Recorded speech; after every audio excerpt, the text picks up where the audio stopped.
Evan. Oh no, he cried. I'm disgusting. I'm as gross as everyone said I am. He went to his bedroom and dipped his finger in the tissue. Then he washed his hands using plenty of soap and water. He stayed in his room all afternoon. He stared at his report card, then turned to General Jackson, his pet wizard. Well, at least it's true now, he told the general. I'm the most disgusting kid in the whole world. General Jackson stuck out his tongue. Marvin took his report card downstairs. His family had to dance watching TV. Here's my report card, Marvin said, then threw it on the floor. He walked it out. Wait a second, said his mother. He stopped it. Come back here. He dragged his feet back into the den. Now, what did I do? He asked. Pick it up, said his mother. The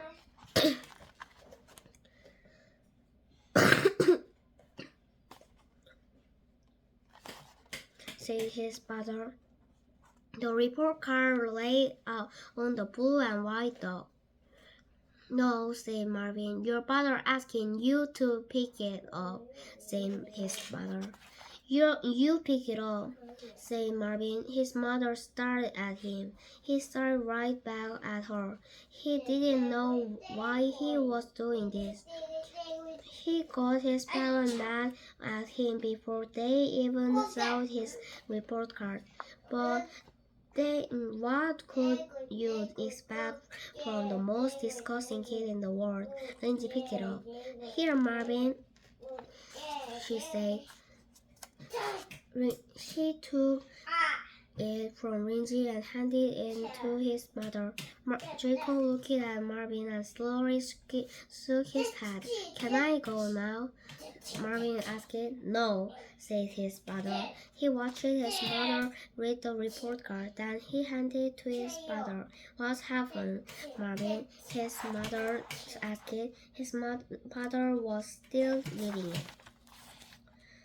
Nothing. Something happened.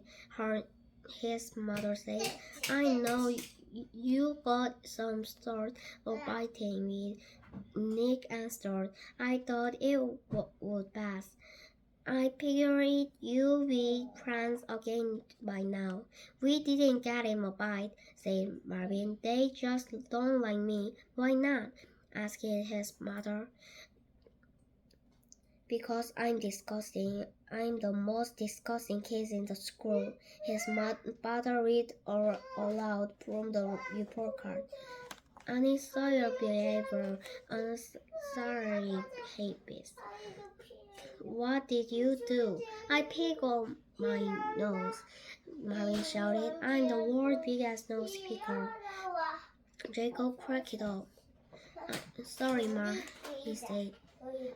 It's okay, said Marvin. Everyone at school laughs at me too. Do you want to tell us what about it?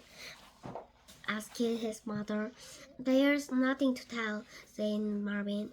I'm 9 years old and my life running forever just because Clarence hit the ball over the line. He told them what happened from the World War game up until his report card. Now, even Miss Norris thinks I picked my nose. What happened? What about Nick and Stuart? Said his mother. Surely they must know. They're afraid that if they stick up for me, then everybody will say that they picked their nose too. Well, if that's how they feel, then they're not really your friends, said his father. Great, said Marvin. I have no friends.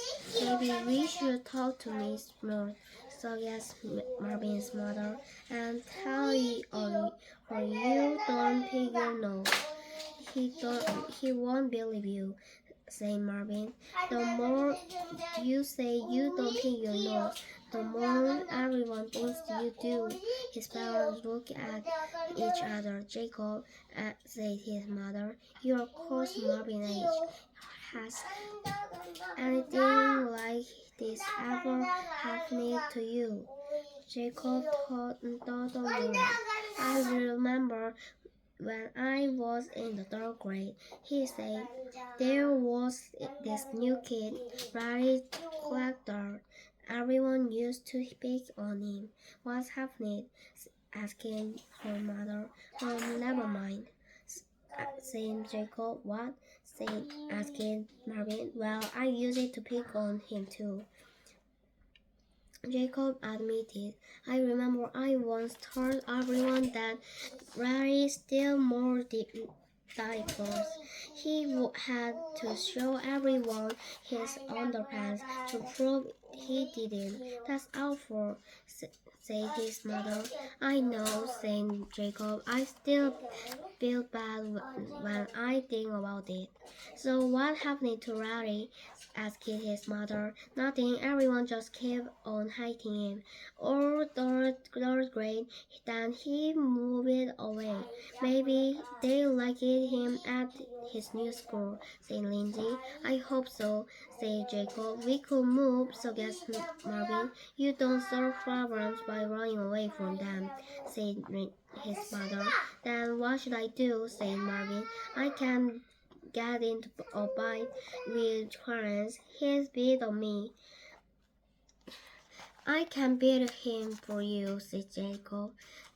Okay, said Marvin. No, said her mother. Then what should Marvin do? Asked Jacob.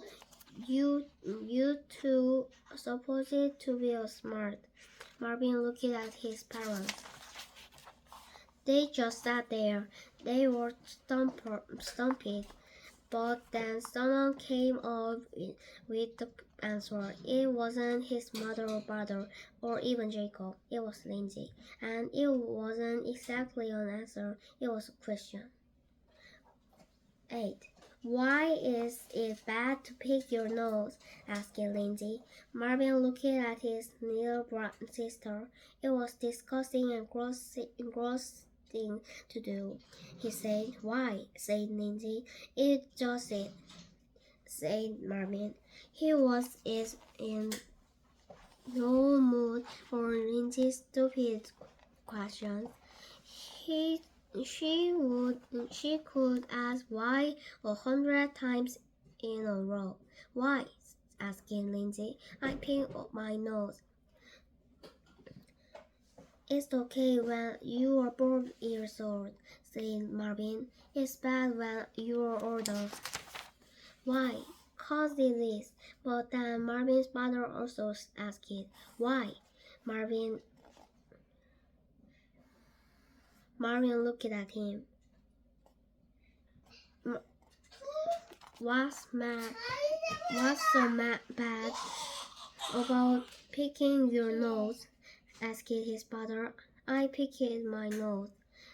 It's not something you want to do in public, said Marvin's mother. But everyone has done it. He looked at his mother. You too? Sometimes a tissue doesn't just won't get it, she said. You blow and you blow, but nothing come out. Marvin was horrible. I sometimes pick my nose, says Jacob. Well, no wonder I pick my nose, Marvin asked. I come from a rural family or nose pickers. Your teacher, Miss North, said Marvin. I'm sure she's picking her nose before. Miss North, are you crazy?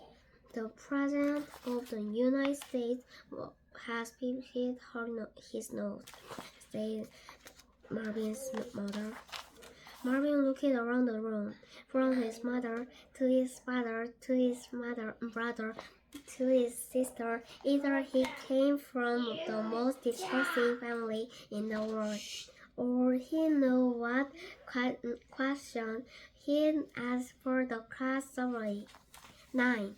Marvin go to school early and waited. Judy Jasper was dropped off in the school parking lot. Marvin watched her get out of the car. Marvin was glad she was alone. The kids usually weren't mean to him when they were alone. It was only when they were in group. The bigger the group, the meaner they acted. Judy, he said coldly. What? Asked Judy. She had very curly hair. I had to ask you my question from the school summary, said Marvin. Okay, said Judy. You have to tell the truth, said Marvin. I will, said Judy. Okay, said Marvin. Well, here goes. He took a break. Have you ever picking your nose? Judy screamed, then ran away. Marvin ran after her. Wait, he called. You have to answer my question. He chased her around the bike rack and caught up with her just outside the girl's bedroom. Have you ever picking your nose? He asked again. Ever? Asked Judy. Marvin nodded. Judy ducked into the girl's bedroom. Marvin was about to walk away. But then, safe within the bedroom walls, Judy Jasper shouted, Yes! Kenny was drinking from the water fountain. I have to ask you my question for the school summary, said Marvin. Kenny kept drinking. Have you ever picking your nose? Asked Marvin. Kenny couldn't and spread out water. He looked up at Marvin. That's your question? He asked. Marvin nodded. This Miss Nord approved. Marvin shivered. Darn, said Kenny. I didn't know you could ask answers like that. So have you? Asked Marvin. Yeah, I guess, said Kenny. Marvin wrote down Kenny's answer. I'm going to see if it's too late to change my question, said Jenny. I could ask all the girls, what color is your underwear? He cracked up. Nick and Stuart arrived together. What do you want? asked Nick. Don't worry, said Marvin. I'm not going to try to be your friend. I just have to ask my question for the school summary. Okay, said Thornton, but make it quick.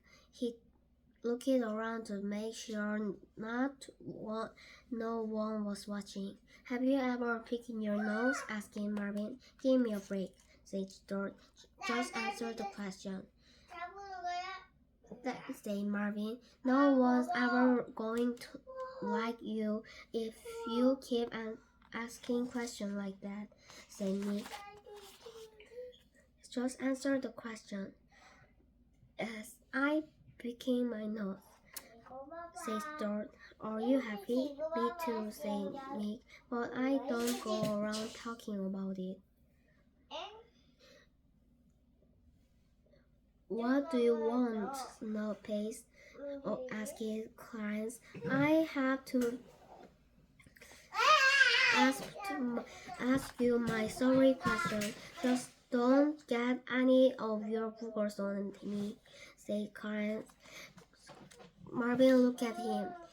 He couldn't understand Clarence. They both know that Clarence made that up. They both know the ball was over the line. No one else was around, said Marvin. Can we just be honest with each other? Bluger brain, said Clarence. Well, here's my questions, said Marvin, and you have to tell the truth. I never lie, said Clarence. Have you ever picked your nose? No way, said Clarence. I'm not gross like you. Casey's ponytail stuck out of the side of her head. Casey, said Marvin. I have to ask you my question for the school story. Shoot, said Casey. Have you ever picked your nose? Casey laughed. Well, have you? Asked Marvin. She lagged so hard he fell to the ground. Marvin waited patiently. At last, Casey stopped lagging. She took a deep breath. What was your question? Have you ever picked your nose? Asked Marvin. She lagged again, but between her hood and hers, she managed to shriek. Yes, Justin says. You're saying, Marvin. I'm not going to answer that question. You have to, say Marvin. It's bored of sorry. Justin turned and walked away. Marvin grabbed his shoulder. You have to answer the question. Not that question, said Justin, pushing Marvin away. You have to, said Marvin, grabbing him again. Justin, Marvin, shouted Miss Grant. Miss Grant was on guard Duffy. She sent the two boys to be Miss Mickey, the principal, for biting. A little while later, Marvin opened the door to his classroom. He peeked inside. Everyone else was still outside. Miss North? Yes, Marvin, said his teacher, seated at her desk. I want you ask you my question for the class summary. Good for you, Marvin. I'm glad to see you are finally participating. Have you ever taken your note? Miss Norris sat up straight. That's no way to talk to a teacher, she said. It's for my summary, said Marvin. Have you ever picked your nose? That is not a proper question, she said. You need to choose something more appropriate. Have you ever picked your nose? Marvin repeated. I'm serious, Marvin, said Miss North. If you ask me that one more time, I'm going to send you straight to Principal Murphy's. I just came from there, said Marvin. Miss Grant sent me for fighting with Justin. There, see. And what did Miss Cow tell you? He told me he picked his nose. 10. By recess, everyone had heard about Marvin's question. They couldn't wait to answer it. Ask me, said Gina. No, ask me, said Heather. Okay, said Marvin. Have you ever picked your nose? Yes, said Gina. Yes, said Heather. Then they ran away giggling. Ask me, said Mallory. Ask me, said Travis. After recess, Marvin was ready to give his report. He stood at the front of the room. Several kids already snickered. Marvin began. As you know, I had everyone the question. Have you ever picked your nose? Everyone cracked it off. Clarence called it out. How gross! Marvin waited. These are the results, he said. Judy, yes. The class ragged. Kenny, yes. They lagged again. Stuart, yes. Nick, yes. Casey, yes. They lagged every time Marvin says yes. Justin, yes. Miss McCaver, there was a gasp. No one knew. Marvin had asked the principal. Marvin paused. Then he said, yeah. The class went wild. Marvin waited for everyone to be quiet. Miss North, again there was a gasp. Yes, settle down, said Miss North. She was blushing. Marvin continued. Travis, yes. Melanie, yes. Pasty, yes. Clarence, no. Everyone stopped lagging and looked at Clarence. Gina, yes. Spatter, yes. Marvin finished off the list. In summary, he said, everybody has picked their nose, except Clarence. Casey shouted, "Oh, Clarence, you're such a liar." Miss North thanking Marvin for his report. "Excellent job," she said. "It was an unusual question, but I think it taught us all a lot about ourselves. We are human, are we?" "Way to go," Marvin said to Dort. Nick clapped his hands, and the rest of the class joined in. After lunch, Marvin got online to play War. No one complained. After all, what could they say?